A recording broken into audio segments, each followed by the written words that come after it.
Hey, welcome back to another Final Fantasy Magic the Gathering video. So I need some advice.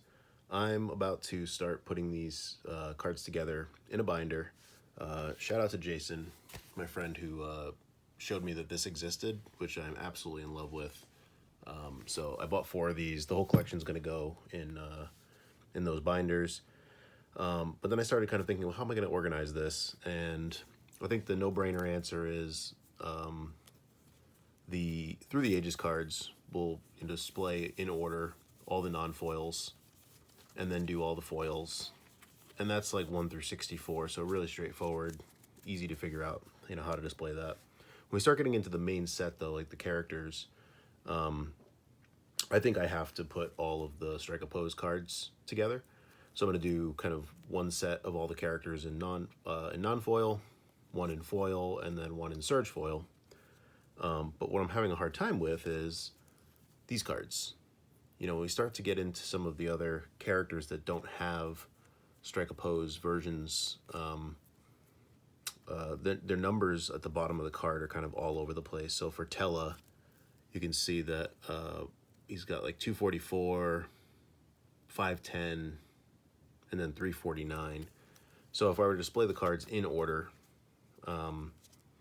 then all the Tellas would be kind of all over the place, and I'd like them to be together. Also, it's just probably too many versions. I think that the full arts are just kind of out. They're just out of the equation. It's too hard to get the foils, and there's just too many versions to try to display in a binder. But I'm curious like what people think. Should I just pick non-foil, pick foil, and just display, like, let's say I picked foil, I would just do these 2 cards in the binder and just forget about these, or same thing, right? Like just do the non-foils for the non-Strike Oppose cards or Through the Ages cards. And then the other thing that I'm kind of struggling with is, for like the summons, there's different artworks as well, non-foil, foil, borderless. So not really sure how to handle that either. And the final thing that I just want some advice on, or see what people think, is some of the characters are double-sided. So, should I go crazy and, for any of the double-sided characters, put a double of the card flipped next to it so you can see what both sides looks like? I think if I were to do that, I would probably only pick one of the variants to do that with. I wouldn't do it for all of them. And I'd probably want it to be Surge foil. So yeah, let me know what you think. Please feel free to tell me that I'm being crazy, because I know deep down that I am. But I do want to, be thoughtful about how I put this into binders.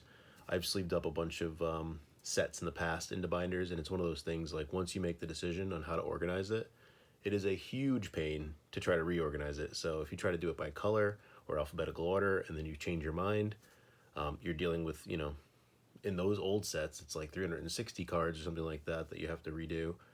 In this set, it would be 1,200 cards. So I really want to kind of pick a strategy that's gonna,